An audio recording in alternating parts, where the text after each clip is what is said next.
Hello, welcome back to another video about behaviorism and meaning. Today I'm going to talk about Morse Peckham, who you can see there. I've talked about him before in the context of mind, behaviorism and mind.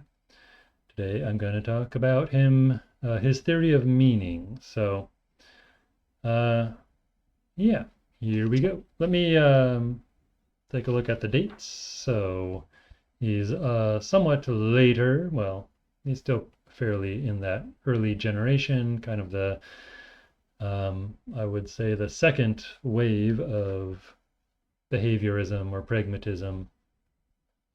Born 1914, died 1993. So yeah, he was most of his career he was an English professor at University of Pennsylvania, then at the University of South Carolina. Best known as for his work on Romanticism and 19th century culture, Victorianism as well. Yeah, so behaviorist, yeah, so not super well known, of course, nowadays, but I spelled behaviorist wrong. Ignore that. But a behaviorist more in the sense of George Herbert Mead, who I've also talked about, and Grace de Laguna, who I've talked about a couple of times. So not really in the tradition of Watson and Skinner, and he was fairly critical of B.F. Skinner, at what he called academic behaviorism. So he's more of like the pragmatist, George Herbert Mead or Grace de Laguna. But he's fairly similar. You'll see a lot of similarities with Skinner anyway. So he was influenced a lot, like someone like Osgood, who was also, I would say, a second wave behaviorist or neo-behaviorist, influenced a lot by the neuroscience and cognitive science of his time. So it mixes in maybe more like classical behaviorism or traditional behaviorism with new ideas from neuroscience. Which, I mean, the older behaviorists used older ideas from neuroscience, the neuroscience and physiology of their time, but things changed a lot, of course, after World War II, which is when when you get more of the second wave of behaviorism or pragmatism. And so there were slightly different ideas about the neuroscience behind behavior. Anyway, his Peckham's study of Romanticism seemed to draw him into behaviorism. He felt that to understand Romanticism, you needed to have theories of language and culture and epistemology and so on. And these all seemed to rest on a theory of behavior. It seemed like you needed a theory of behavior first, and then you could figure out these other things. So the theory of meaning became one of his central theoretical concerns and led to the construction of what I would call a behavioral semiotics. This was a project that Peckham worked on from the early 1960s until, well, when he stopped writing basically, but the mid-1980s or so. His early theory of signs was influenced by Charles Morris, who I've talked about before. But he felt Morris's theory was too complex to be really useful. And I see what he's talking about. I had trouble talking about Morris, but yeah, maybe there are some parts of his theory that are extraneous, maybe. And he had more of a Hegelian influence actually in his later work.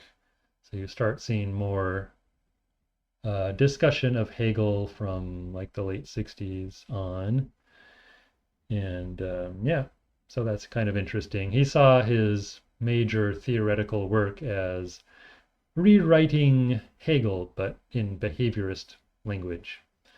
So His theory of meaning went through 3 major stages. I'm going to focus on the last stages, but you can trace this in his major book, a few of his major books. Man's Rage for Chaos, which was 1965, Art and Pornography, which was 1969, and then Explanation and Power, kind of his magnum opus or whatever, from 1979, kind of his major statement on behavior and semiotics. So I'm again focusing on the later stage here. At USC, he was connected to some other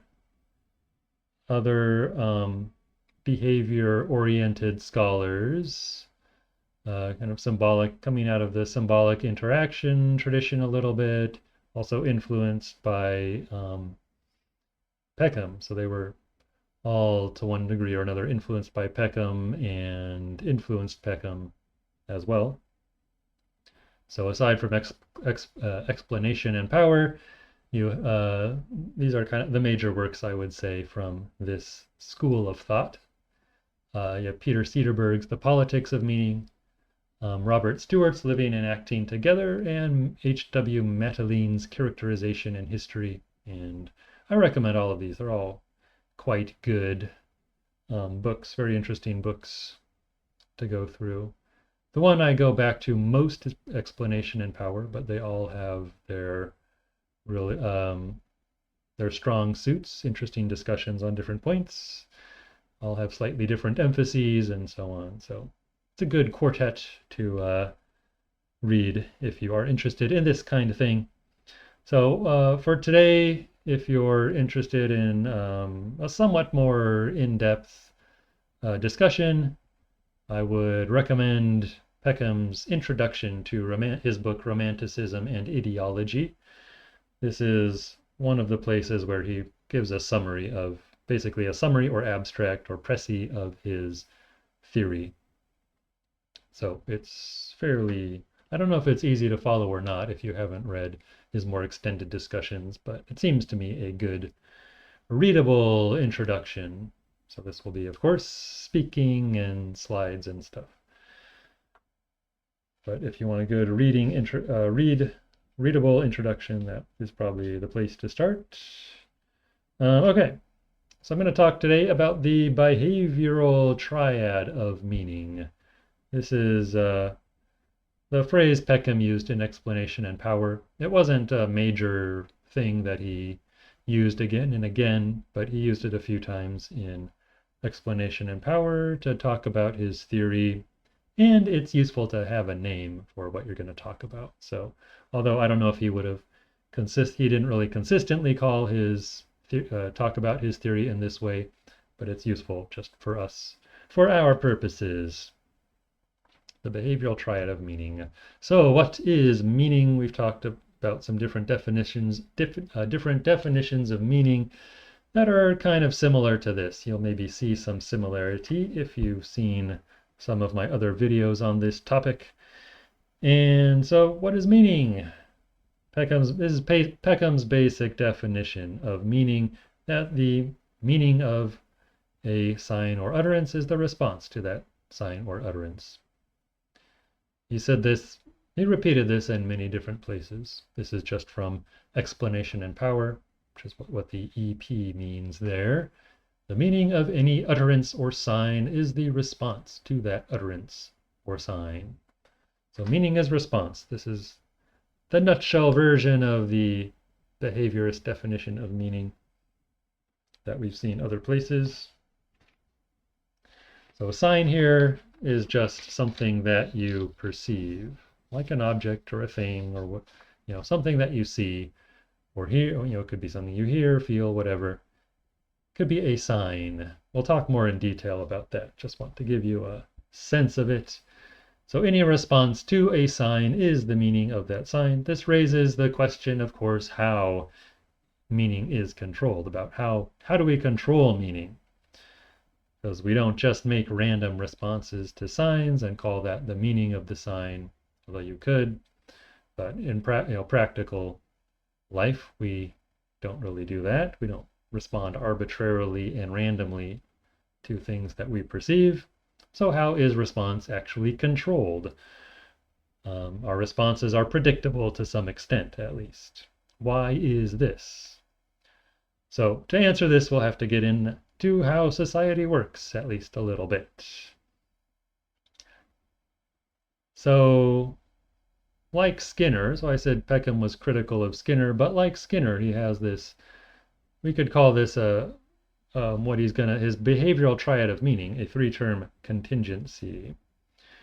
So the behavioral triad of meaning, I would relate this especially to Skinner's three-term contingency, which in Skinner, if you know Skinner, or if you've watched my video about Skinner, it talks about the occasion, the response, and the consequence. So we're going to see something similar in Peckham. And also, it's a little bit similar to Charles Morris, who I've talked about. Charles Morris influenced Peckham, as I mentioned. Morris had a five-term, you might call it a five-term contingency, but in practice, he really only focused on three of those terms, at least in the work I was looking at before. And he tends to emphasize just three of the broader five terms that he officially uses. And of course, other pragmatists have put things in groups of three a lot. Mead does this in some ways. Peirce does it a lot and a lot and a lot. So we have a lot of threes. So I don't know what that means. But people like threes. So what is this behavioral triad of meaning? There are some different terms that he uses to maybe shade the meaning a little bit differently. So that's why it looks kind of ugly with these slashes, but I want to give you various terms that have similar meanings, not exactly the same meaning, at least in the case of number one, but very similar meanings. All right, so the first part of the triad is the occasion, or semiotic matrix, or situation, or just sign. So more commonly a sign, the thing that a response is made to. The second part is the behavioral determination.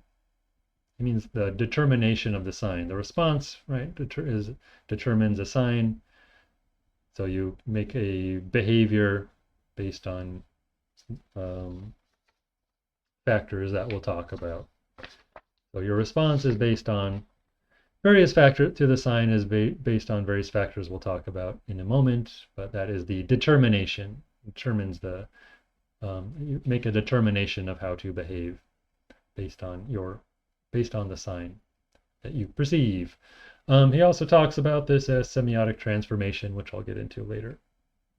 But then the third part, number three, is the judgment or judgmental behavior. And this is a judgment about whether the response that was actually made was appropriate or inappropriate. And we'll look at each of these parts in a little more detail. And we also need to think about what controls judgment, what controls response. And this will get us into things like normative regresses and cultural redundancy and things like that. All right, but let's talk more in detail about these three basic numbers before we get into some more determining factors of them. So the sign is a perceptual configuration. Sign perceptual configuration, or a figure distinguished from the ground, from the background, so to speak. The traditional notion of a sign you may have heard before is that a sign stands for something else. So the smoke that you can't see stands for the fire. Sorry, the smoke that you can see stands for the fire that you can't see. So Peckham doesn't accept this basic definition. His view is that the sign is simply a perceptual configuration, a figure distinguished from the ground, something that you perceive. In other words, for Peckham, a sign is what other theorists have called a percept. So talking about William James, he talked about the percept, or maybe an object. We've talked about objects many times. Everything that we can attend to or pay attention to is potentially a sign. So it's not just certain things that you perceive, but everything that you perceive is potentially a sign. As things get perceived by us, they become signs. They turn into signs, things to which we may have a response. Standing for some other object is just one thing that signs can do. It's not the distinguishing feature of a sign. It's some special function of a sign. Signs always correlate with responses, my second point there. So signs correlate with responses, so it could just be attentional, just paying attention to something. It doesn't need to be some big observable behavior. So you could say that a sign stands for a response, but you could also say that a response stands for a sign, because you know that something is a sign because someone responds to it, because it elicits a response. A sign can thus be thought of as an instruction to respond. So it leads you to respond in a particular way, and I'll get more into responses in a moment. Let's see. So there's various categories of signs that we can determine. So the basic one for humans, there's at least two broad classes of signs: verbal signs and nonverbal signs. This is a pragmatic distinction, but for humans, and this is important for Peckham just because language is so important for humans that it makes sense to distinguish between verbal signs and nonverbal signs. Nonverbal signs being categorized based on perceptual similarity or perceptual continuity. So you perceive something as the same as an earlier perception based on its perceptual similarity. Or you perceive two objects as instances of the same kind of thing based on perceptual similarity. So if something walks like a duck, swims like a duck, quacks like a duck, it's a duck, right? We treat it as a duck, as the same thing as a duck. Verbal signs, on the other hand, are sounds that are used to manipulate our categorizing behavior with respect to other nonverbal or verbal signs. So with verbal signs, basically, you're able to group things together that are not perceptually similar. So they allow us to manipulate our responses in a new kind of way that you can't do without verbal signs. Humans, so kind of for example, humans and other animals can behaviorally categorize trees in various nonverbal ways, right? So a tree can be a source of shelter and other, right? So a tree can be a source of shelter, and things fitting that look similar to trees can be sources of shelter, or at least have some similar properties, right? Similar perceptual properties can also serve as sources of shelter, can be sources of food, such as fruit or bugs or other animals that we might want to eat. So if we see a tree, we'll recognize it as something similar that we've seen before that offers us particular kinds of food to eat. And it may be a good place to find firewood and so on, for humans at least.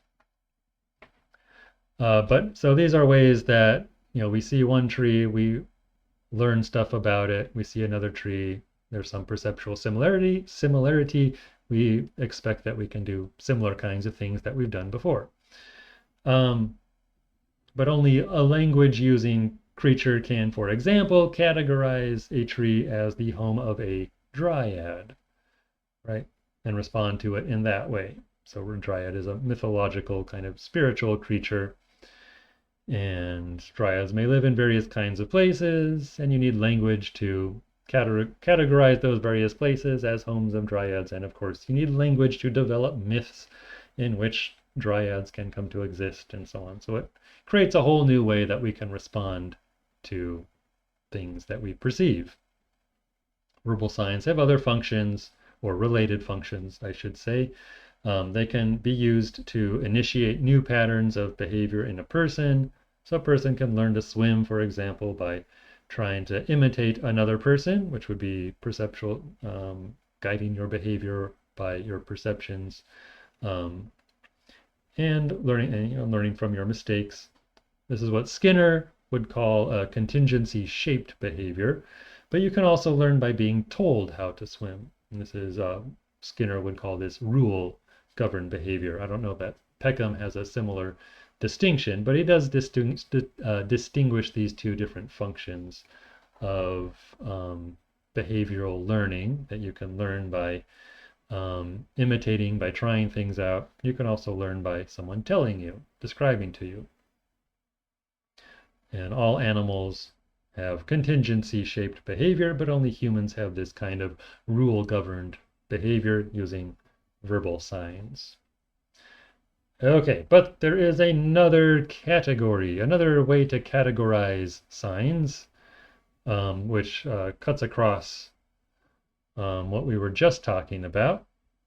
So recall the meaning of a sign is the response to the sign. And there's a basic categorical distinction between verbal signs and nonverbal signs that we just talked about. There's another one that, as I said, cuts across this, which is a distinction between performatory signs and regulatory signs. Some big words, but yeah, I should also say, I'll come back to this point, but I should also say that in a later work, he distinguishes between cognitive signs and emotive signs. This kind of points to the same area. I think they're different a little bit, but he seems to replace it later with cognitive versus emotive. But just for a moment now, I just want to focus on performatory and regulatory, which has kind of a similarity of meaning. Yeah, so performatory and regulatory signs. So when we're trying to respond to a sign, we're looking for two little bits of information, you might call them. We're looking for what pattern of behavior is appropriate and what amount of aggression is appropriate. So performatory is about what to do, what should we do, what kind of thing should we do.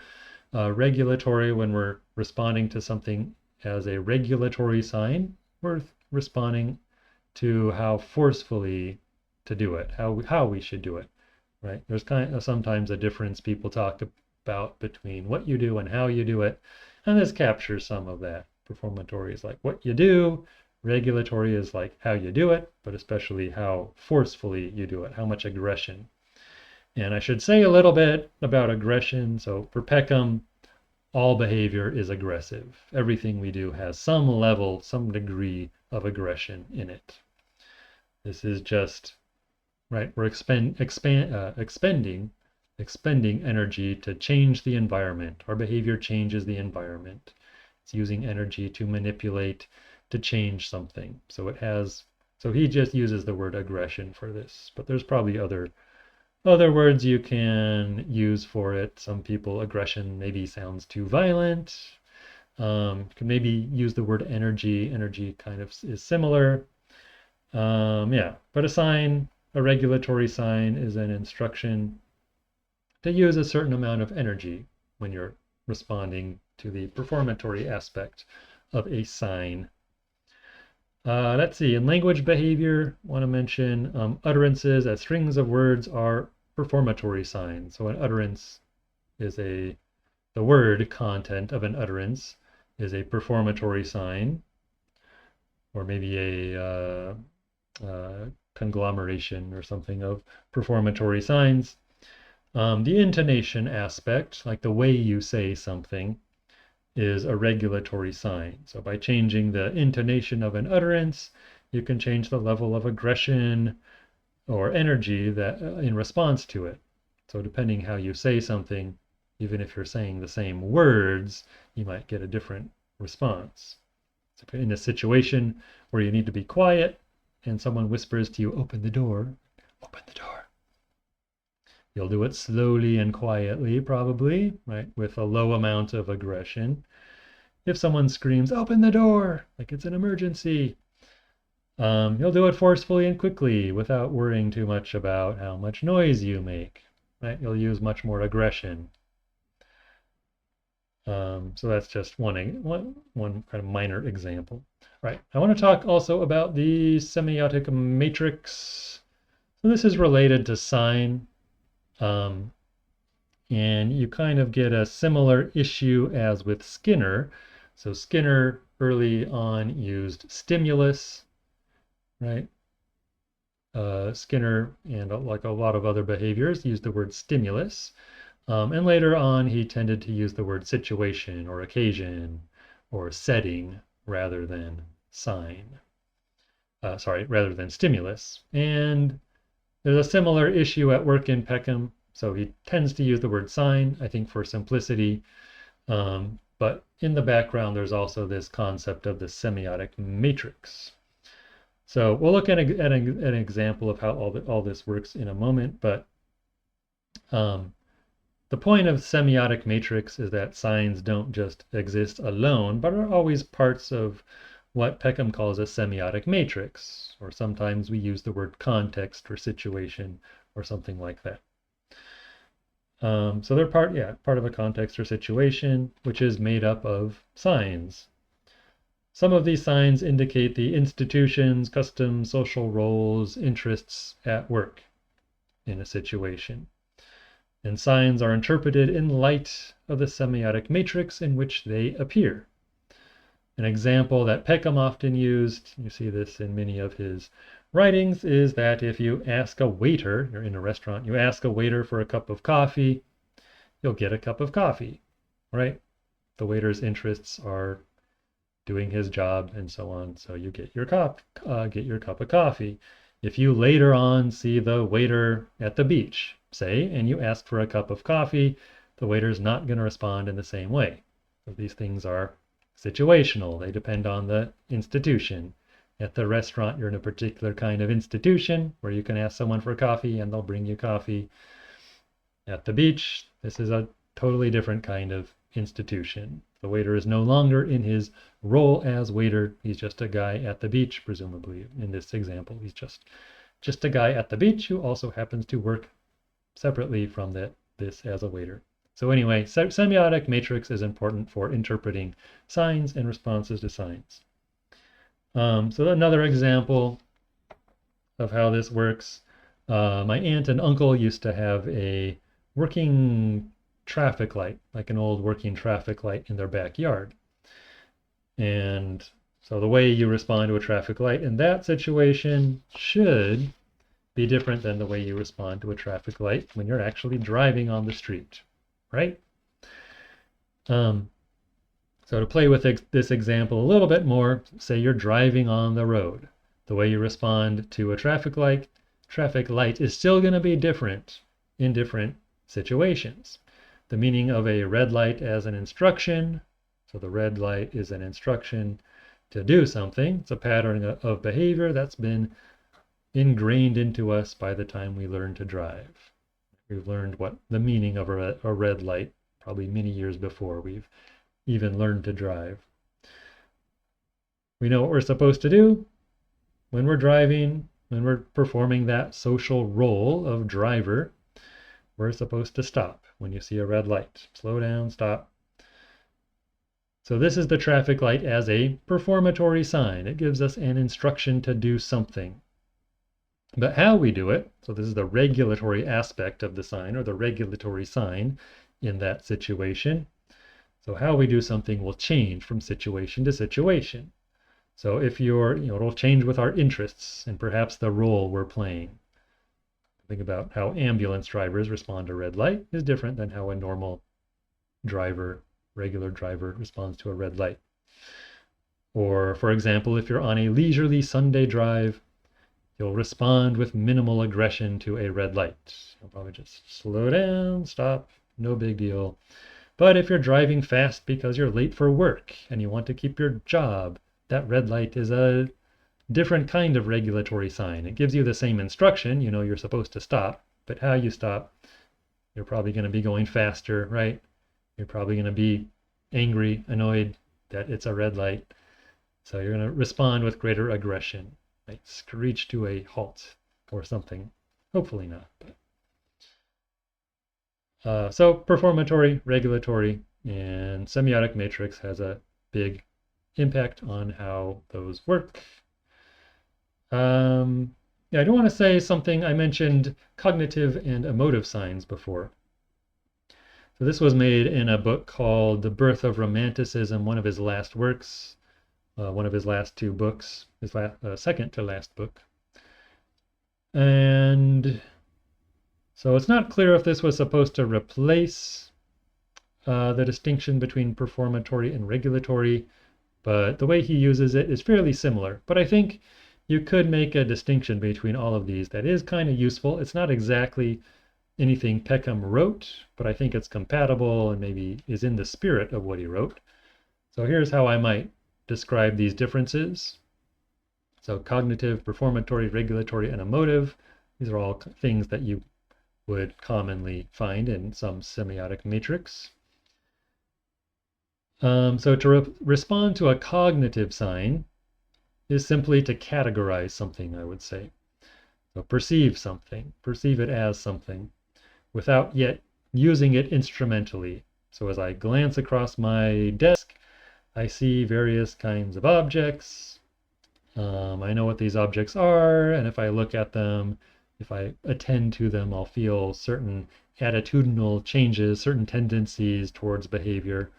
But I don't feel particularly compelled to do anything with respect to these objects at the same time, right? Various pens and clocks and things, which I can perceive. I know what they are, but I don't feel compelled to do anything with them at this moment.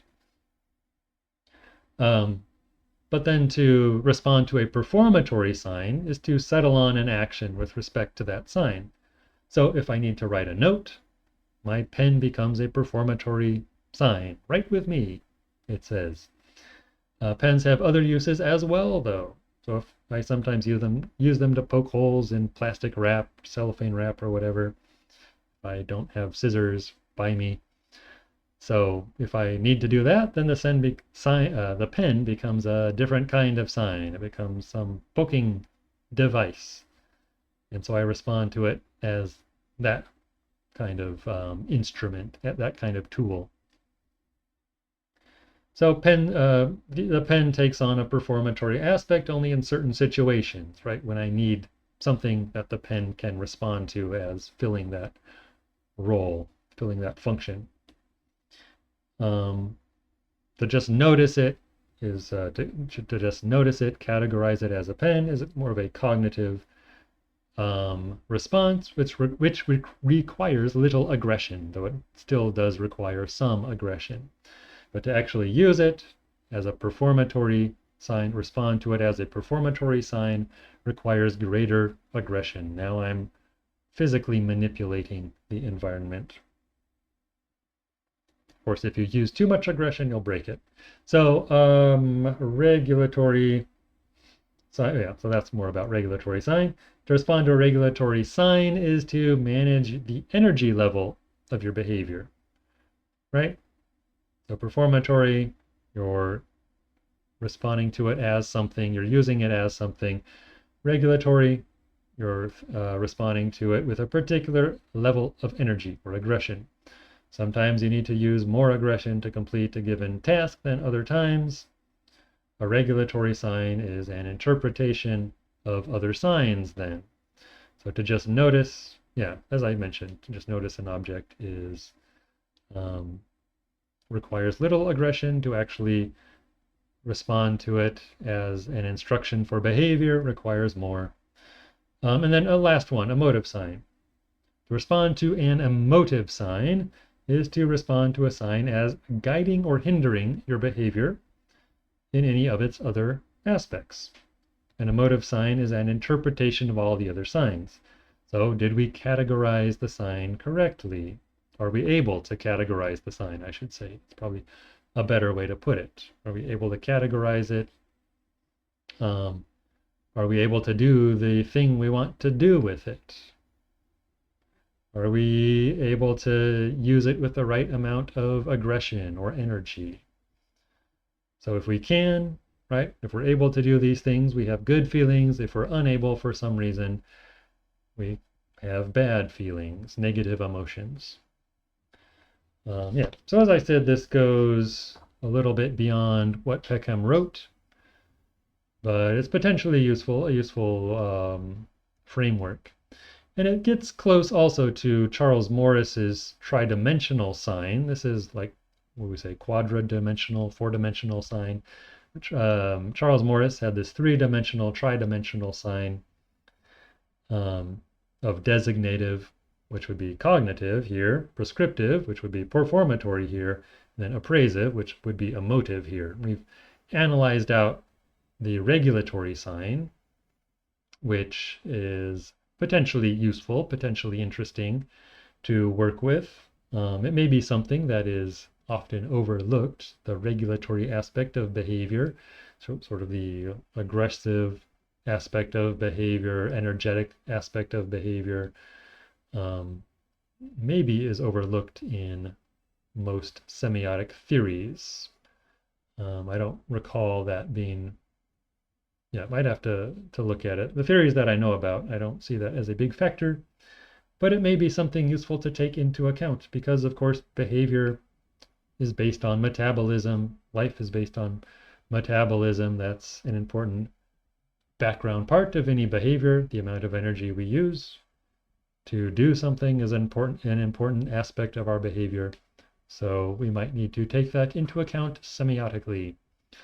All right, anyway, let's go on to focus on the response aspect of it. I've talked a lot already about response, but another an important twist on response is that Peckham often talks about response as semiotic transformation. The transformation of signs into other signs, or the transformation of S's, stimuli. So we have S and R, right? In psychology, they talk about S and R, stimulus and response. So you turn a stimulus into a response. And response, of course, when it's observed, is signs. So S's are transformed into responses, which are also function as signs. So there's this transformational aspect. So it's not just there's an S and then suddenly there's an R, but there's a transformation that takes place. So the S and R kind of bleed one from the other. There's this transformational process. It's kind of a Deweyan idea of transaction. And this process has various aspects to it. I've discussed this before in my video on Peckham about behaviorism and mind, but I'll briefly review it here just very quickly. So these are four aspects of semiotic transformation that Peckham mentions in his writings. He always puts them in three groups of three. And there's this shift. Sometimes he says interest, sometimes he says style. In my behaviorism and mind video, I said we can think of these as different things. But anyway, semiotic modality just refers to the medium of the response. Conversation, we respond to words with other words, but we also use gestures and stuff. But you can respond to a sign in different ways, right? So when we respond to an object with behavior, that's a different semiotic modality. But you can respond to someone's behavior with other behavior, so that could be the same semiotic modality. You could respond to something by drawing a picture. That would be also a new kind of semiotic modality. Unless you're responding to another picture with a new picture, then it's the same semiotic modality. Attributional preservation. So is there a similarity between the sign and the response? In language, like in conversation, again, there's a similarity, at least, and there's maintaining the attribute of sound. So there's some attributional similarity. If you're trying to draw a picture from life, right? If you see something and you try to draw a picture of it, you're trying to maintain a lot of the attributes that you see. Interest, so what are the interests controlling the response? This is, well, I guess these are all kind of elements of the semiotic matrix, but I talked about like the social role and things like that. So you're interested in maintaining some social role for various reasons, right? Making money could be one interest that you have in doing something. Being a kind person could be some interest that you have in responding. Being more popular could factor into how you respond, and there some indefinite number of interests could be controlling your response. And then there's the style. This is similar. I think we could make a distinction though. It's similar, I think, I would say it's similar to what in science they talk about as the personal equation. Like, why do some people um, measure something differently than other people? So this is an aspect of what in science is called the personal equation, which basically it could be a matter of interest, but more commonly, I think it boils down to kind of biological or biographical differences that make you just do something a little bit different than another person. And this is an element of style. So we all have different styles because of our different biologies, our different, what Skinner would call histories of reinforcement. They might just say your biographical personal history just leads you to do things differently than other people. And so that's style, which is another factor in your response. So I've already talked a lot about response, how you respond in different ways, emotionally, performatorily, and so on. But this is more about the different factors that go into your response. And then a judgmental behavior, the third part of our triad of meaning. So we make judgments about whether a response is appropriate or not. We make judgments about our own behavior and about other people's behavior. Was it the right thing to do or not? Right? Or was it the correct thing to do or not? But all these terms like right or correct, it's a little more maybe useful to think in terms of appropriate or not appropriate, because you're judging, was this the right thing to do in that situation? And this is where, so in Skinner's triad, this is where he had consequences. And you can think about judgment as one of the consequences of behavior, right? There might be various kinds of consequences of behavior, but very important for humans is our judgments about the behavior that we just made or that someone else just made. So these social judgments about behavior, and we're constantly giving each other's thumbs up for saying that was a dumb thing to do or things like that. And these are ways that we reinforce or punish behavior, to use Skinner's terms. So we make them more or less likely to occur again, as we, to the extent that we show our judgments of inappropriateness or appropriateness. All right, so, but the story does not end with judgment. We might ask, where do judgments about appropriateness and inappropriateness come from?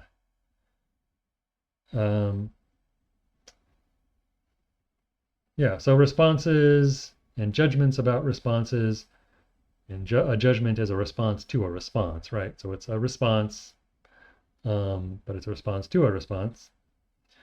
A particular kind of response to a response, judgmental response.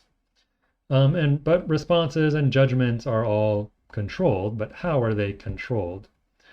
Peckham points out that there are at least two systems in place to channel, the word he likes to use, to channel our responses and judgments of responses. So two systems, in other words, for stabilizing meaning. So one is cultural redundancy. So one way that response is controlled is through cultural redundancy. This is something, probably the easiest way to understand it is to think of propaganda, right? Propaganda is kind of a repetition of something trying to persuade you to do something. And propaganda has this kind of malicious aspect to it, maybe not always, but, or manipulatory, kind of this negative aspect to it. But I mean, it's a good example of cultural redundancy, kind of repeating something over and over to get you to try to do something. Let's see, yeah, cultural redundancy. So we get in culture and just social daily life, we get the same instructions to do something again and again, or about how to do something again and again in different semiotic modalities, in different media. So we get instructions about how to act from watching TV, from watching movies, from books, from stories that are told to us or that we tell each other, from songs, from observing other people, and on and on. And there's, at least in a stable culture or culture that's interpreted as being coherent, there's a certain way that all these instructions fit together to stabilize your behavior. So during times of cultural stability, we understand all these instructions as being coherent. But there's other times, unstable times, I should say, times of instability, when it seems like we get a lot of incoherent instructions or inconsistent instructions. And that does seem to be something happening at present. I'm going to go into all of that, but we do get a lot of conflicting instructions about how to behave from different things, from like Twitter and YouTube and all of that. Yeah, so cultural coherence and cultural incoherence is another thing Peckham talks about. But cultural redundancy is supplemented by policing, which is to say the use of force. So we punish people when we think they have acted wrongly or inappropriately. We sanction them. So sanctions can include economic deprivation, so we fine someone or fire you from your job. It can include imprisonment, the infliction of pain, so torture, and execution at the kind of limit of what you can do. Of course, there are less drastic ways to respond to perceived wrongdoing. You can try to persuade someone to change their wicked ways. But the ultimate tool that society has for stabilizing meaning is the use of force.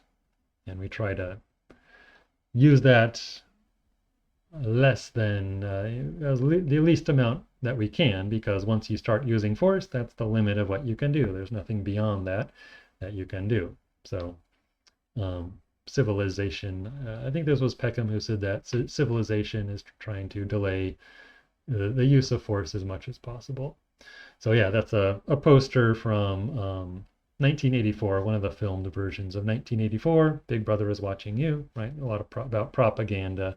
So it has both the concepts of cultural redundancy and policing captured in this poster, because that's something that you would see everywhere to remind you, right? Again and again, remind you that Big Brother is watching you. And also it's a kind of threat, right? If you do something wrong, something's going to happen because we're watching you. Let's see. So we talked about cultural redundancy. So there's another part to controls on behavior, which is the normative regress. This is another maybe complicated term, but it breaks down into something that is more familiar, I think. Normative regress, we can also say the word institution here. The normative regresses are also institutions, social institutions. So normative regresses are controls over culture, controls over cultural redundancy and policing, I would say. Normative regresses explain, justify, and validate cultural instructions. So, for example, your parents might tell you to treat others as you would wish to be treated. If you ask why, and keep asking why, and why, and why, and why, you'll get a normative regress, right? You'll get something more and more abstract and high level, second order, third order, whatever. You can't really go that far in practice. You can go like a few levels up, and then you run out of ways to explain. But you get a normative regress. A normative regress has to terminate or end somewhere. And it needs to be somewhere very abstract that can include all the other statements it needs to explain, like treat other people as you would wish to be treated. Why? Because society works better if we are nice to each other. And why should we do that? Well, you have to figure out some reason. And I don't know if Peckham knew the work of the anthropologist Mary Douglas, who's another very interesting person to know about. But Mary Douglas pointed out that such regresses have to terminate in some analogy to nature or supernature, might even say. Something beyond the human, right? It's very hard to explain, justify, and validate something human just in terms of the human, right? We want to have a feeling that that's not good enough. That's not a strong enough reason just because that's what people do, right? Is not really a strong enough reason. We want something more, and we tend to do this more in terms of nature. So I'm going to quote Douglas here just because it's a useful way for thinking about a normative regress. So Douglas wrote, this was in her book, How Institutions Think, I believe. A convention is institutionalized when, in reply to the question, why do you do it like this? Although the first answer may be framed in terms of mutual convenience, in response to further questioning, the final answer refers to the way the planets are fixed in the sky or the way that plants or humans or animals naturally behave. And of course, there's religious versions of this too. I'm not quite sure why. I guess Douglas was thinking about secular society, although she was religious. When she wrote about this, she was probably thinking about secular institutions, but of course, in some contexts, this would be, you would explain, justify, and validate something as because of God's will or something like that. All right, I should say a little bit more about explanation, justification, and validation. So in ordinary discourse, these all get mixed up together. So when we explain something, we also or if someone explains something, we also tend to think they're justifying and validating it at the same time. Or when someone justifies something, we think they're explaining it and validating it. So these things all get mixed up. But in principle, you can distinguish these. And we do distinguish these in places like law courts and other places.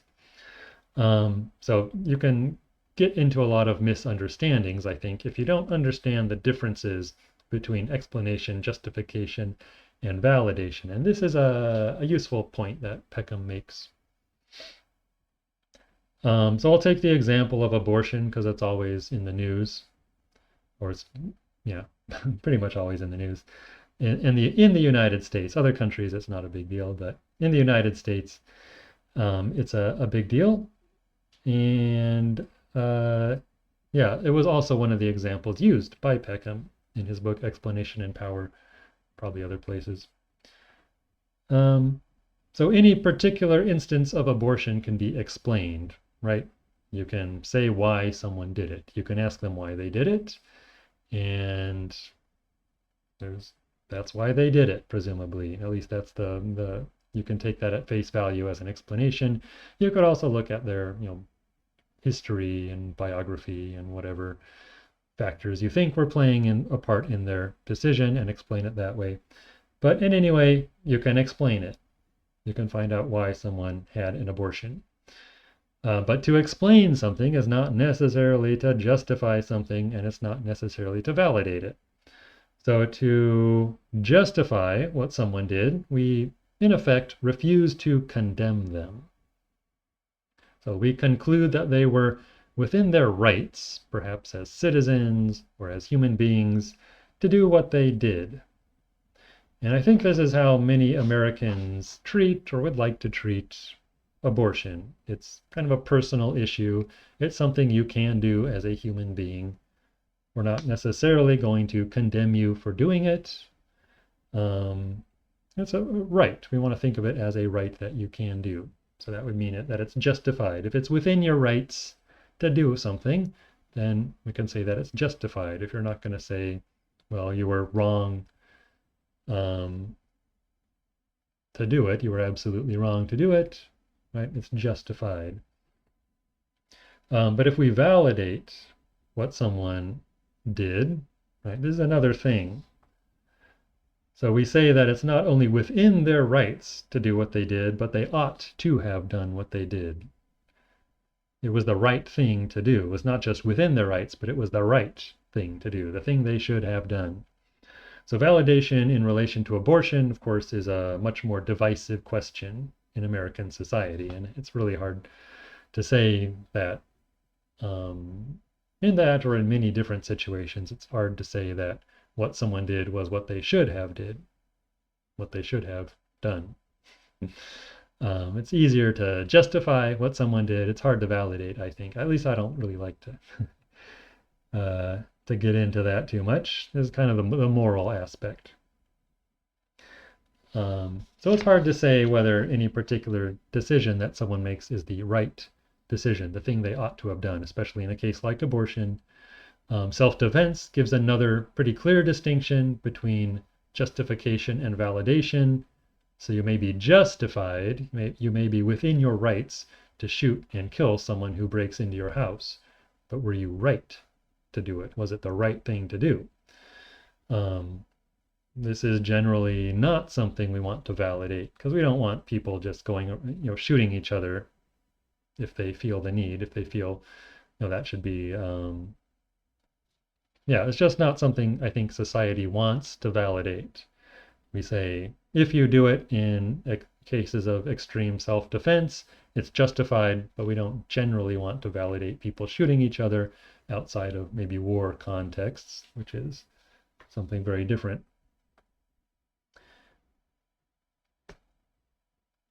All right, excellent.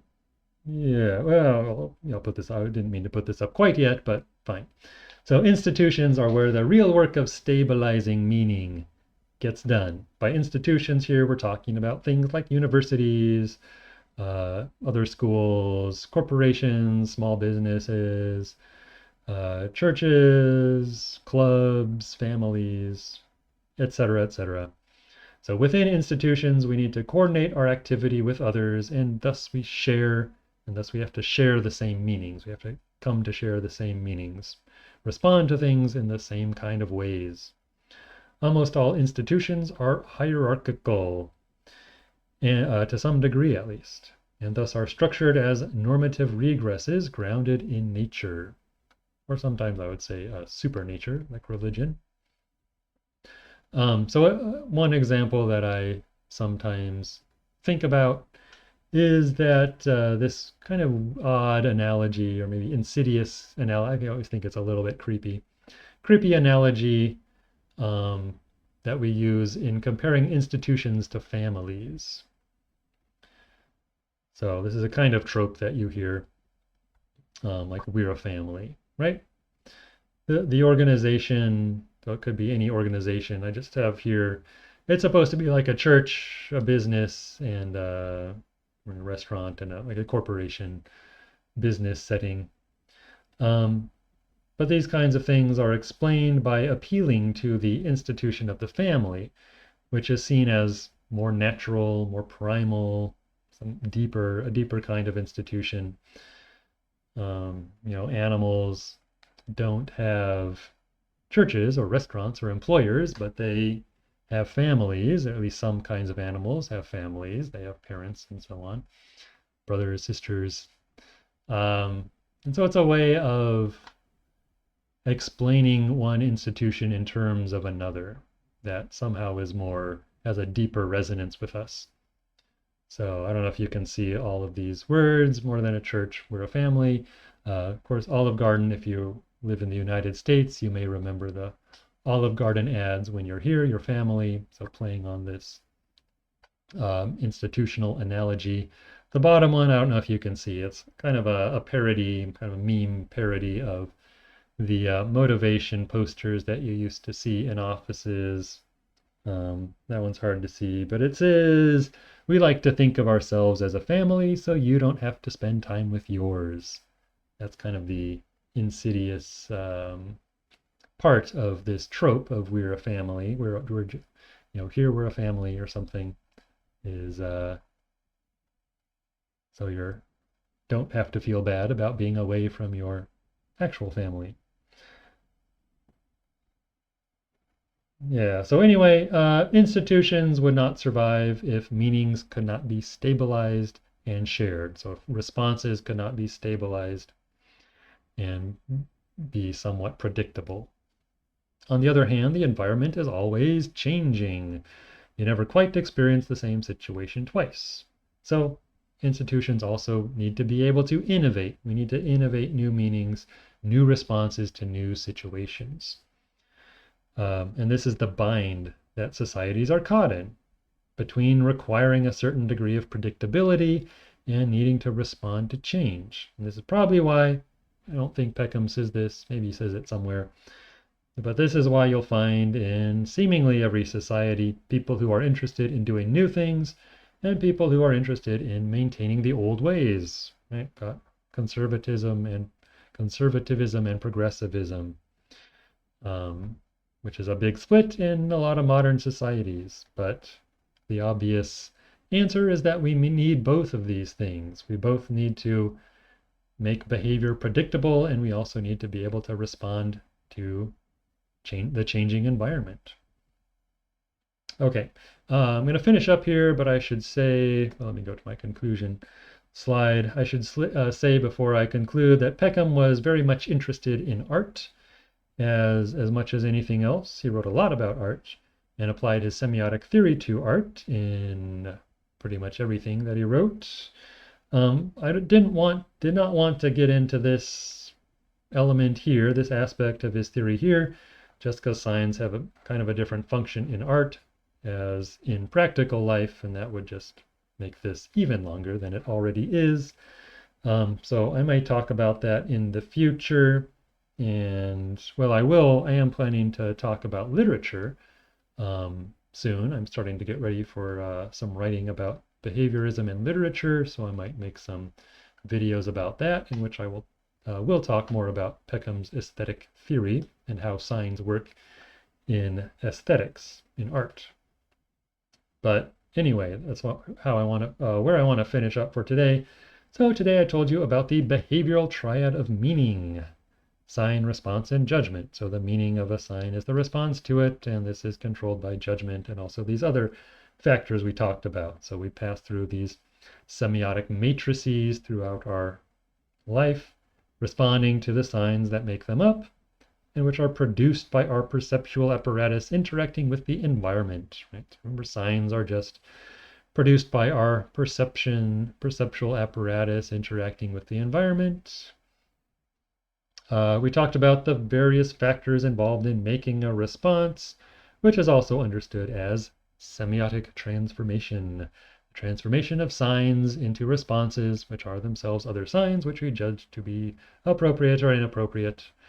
Yeah, all of these responses, which are the meanings of, so again, the responses are the meanings of the signs, and all of these responses are channeled, are directed in a certain way by cultural redundancy and policing.